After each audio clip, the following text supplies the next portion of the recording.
effective leaders, and we try to identify what are the critical skills that effective leaders demonstrate and have, all right? Now, we've been able to distill it down to some real key things. To begin, one is how that leader is perceived, okay? And the perceptions of people define whether you're a leader or not. You are never a leader till someone makes you a leader, okay?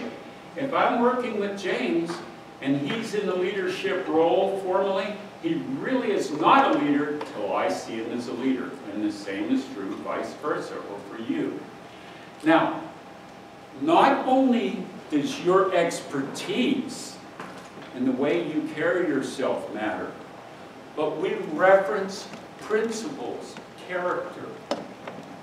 There are three critical variables I'd like you to put in your notes on being an outstanding leader. And this is what differentiates a good leader between an outstanding leader. Variable number one, integrity.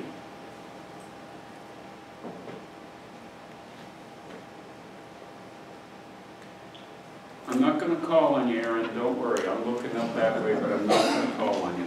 But I'm going to call on Delaney, okay?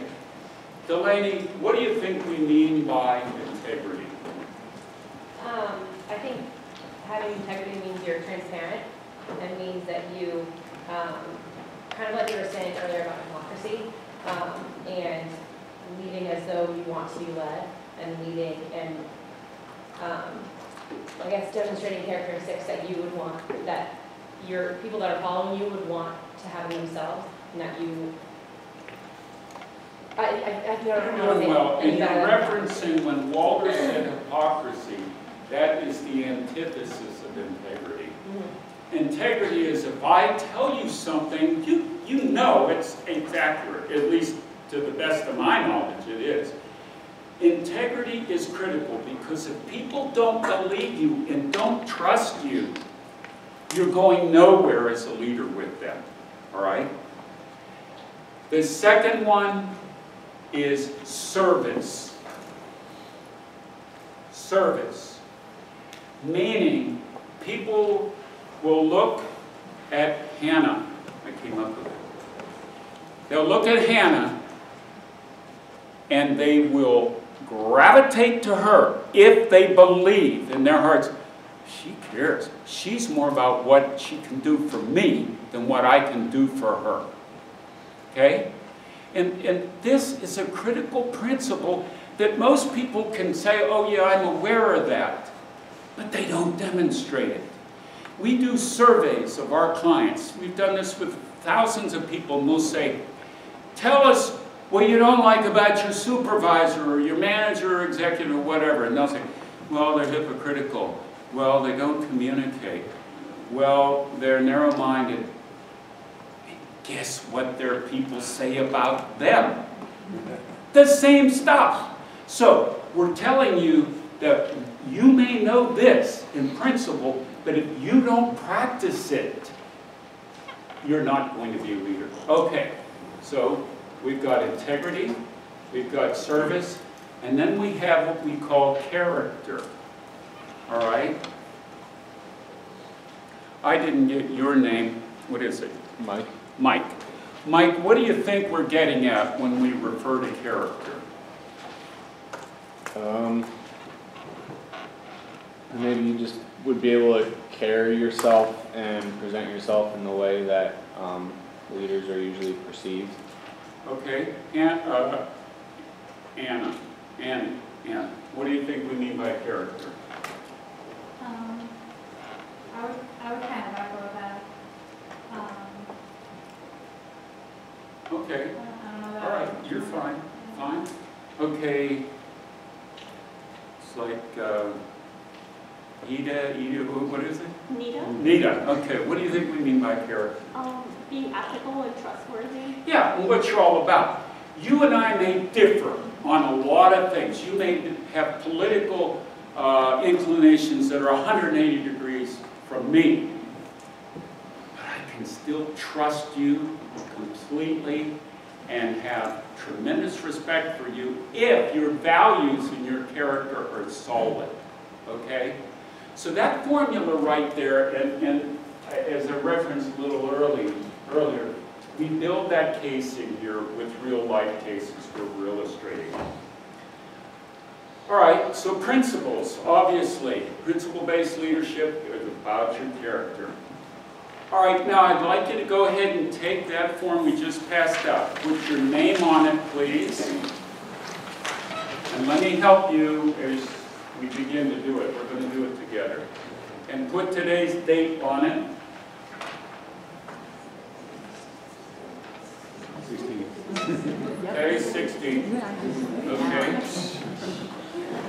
All right, now, this thing will not have any value for you if you're not really gut-wrenching honest.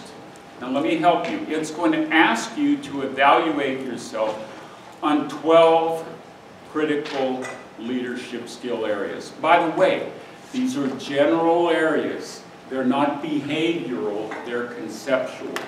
What I mean by that is when it says courage, it'll have a few words about it, but it doesn't get into the actual behaviors.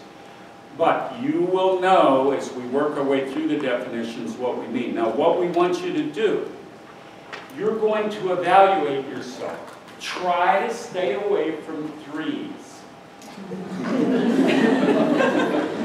Okay? Try to use 1s, 2s, 4s, or 5s, 3s.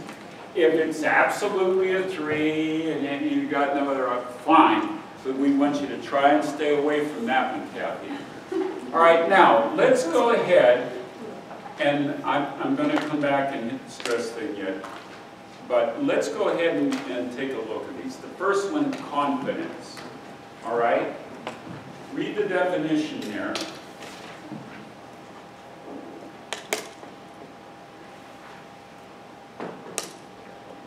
All right? Go ahead and rate yourself on that one. Be honest.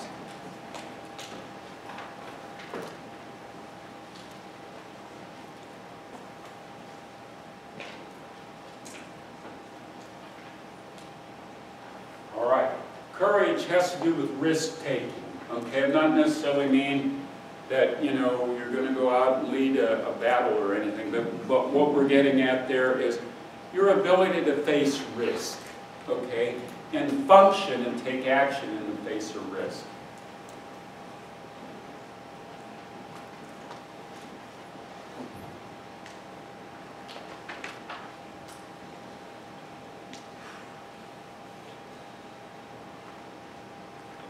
Okay, decisiveness.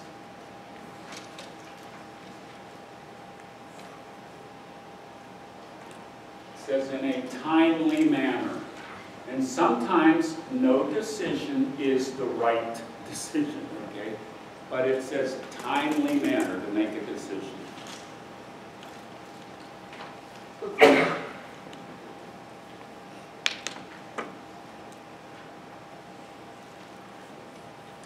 Okay, in terms of encouragement, you referenced that a little earlier in our discussion already, but that has to do with your ability to lift and promote others. And maybe that's just how you greet them in the morning. If I see Walter in the morning and go, hey Walter, it's good to see you. That's a heck of a lot better. Hi, how are you? Okay. How good are you at encouraging? Okay. Next one. Excellence. Not only in academics, but as a way of life in terms of how you conduct yourself. When you take on a project, you try, really to do it well. That's what we're getting at. Is, are you in the habit of excellence? Outstanding leaders are.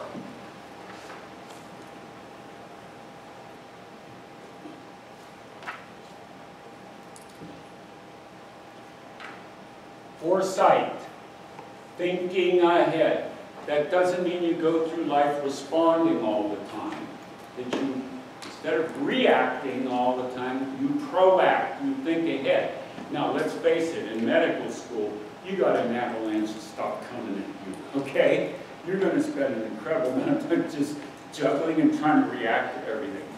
But people who do really well are actually thinking ahead. That's why we talked about priorities earlier and having a vision for Renee. Think ahead, okay? All right, I think you know what we mean by influence. Where do you stand on that one?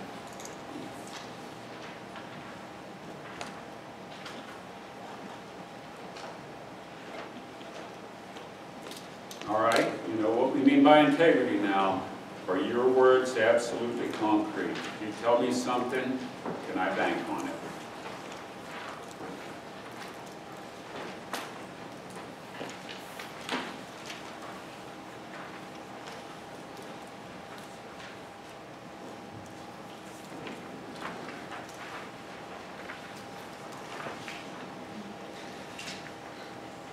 All right?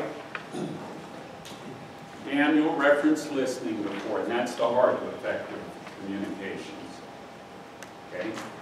We're going to do a lot more work on that next month. And I believe, in fact, you and I will be talking on the phone next week, we're going to have a steel building tool for that one. Okay, mutual trust. You're not going to trust me if I don't make you feel like I trust you. Okay? I've seen so many people, well, you have to respect me. You have to trust me. No, respect and trust are a function of how you treat others. With dignity. All right, self-discipline, very critical. The way you look and act is part of that. The way you conduct yourself is part of that. People will recognize if you have self-discipline.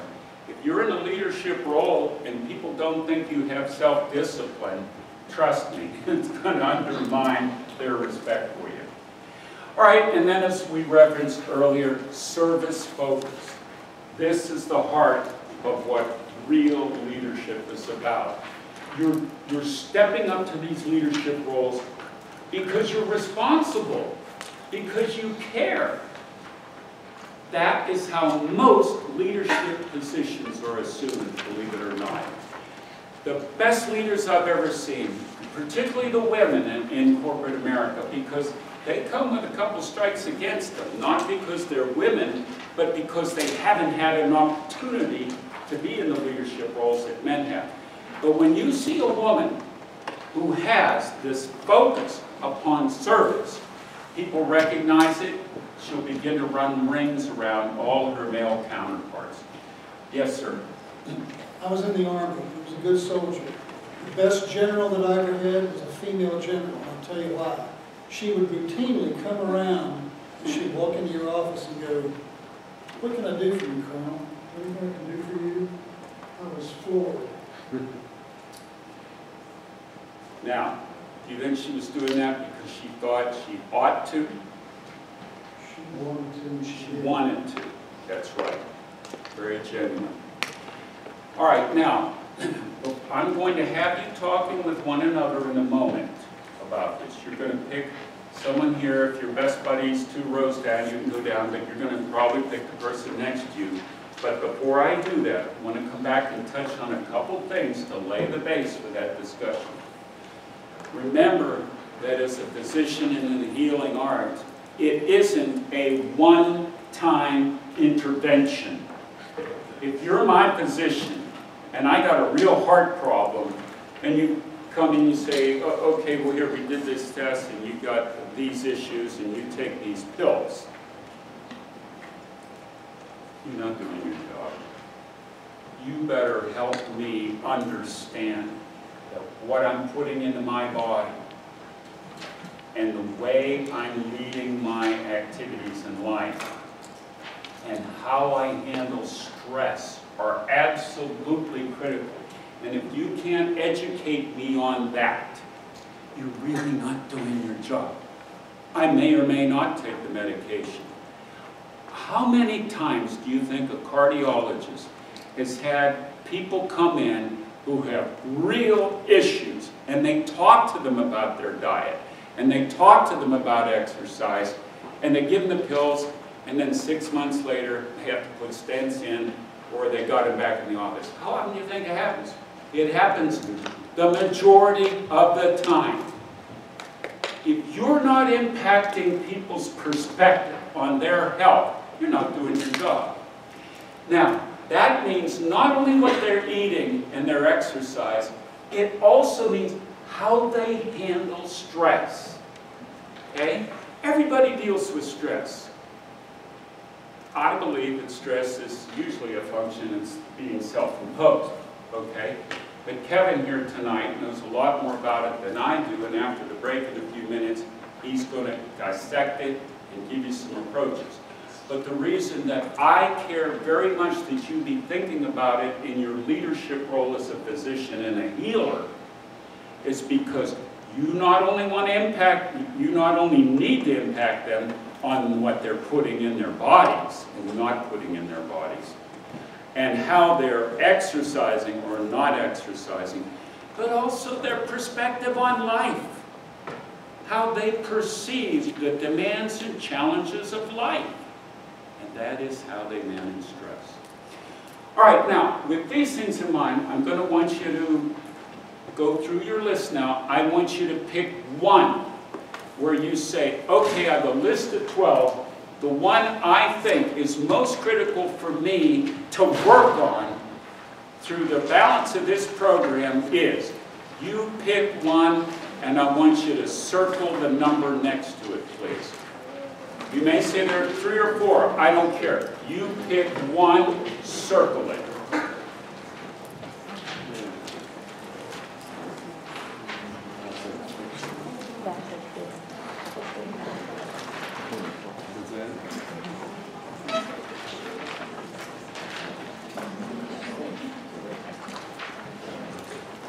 Okay, everyone have one?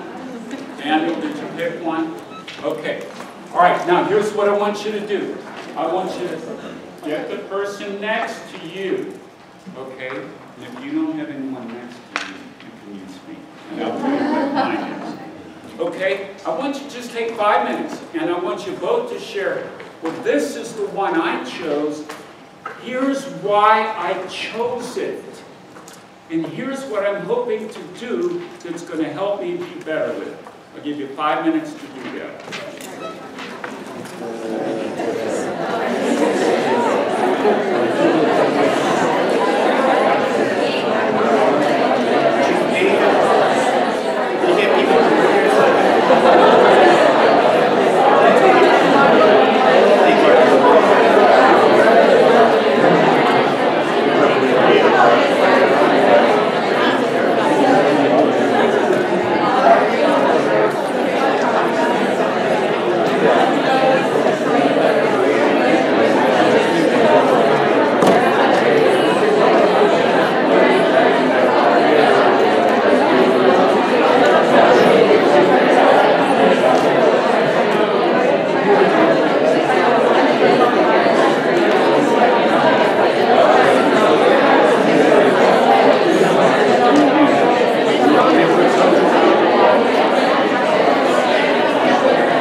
All right.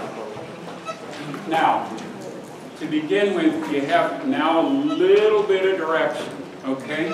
Walter, what was the one you chose you want to work on? Foresight. Okay, good. TJ? Courage. Okay. All right.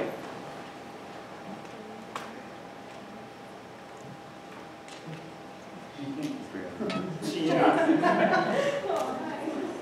I want to work on encouragement. Okay, Heidi? Decisiveness. Okay. Delaney? Decisiveness. Okay, all right. Now, I could go on. If we had the time, we'd do a tally. And we'd see which ones were coming up most, all right? I submit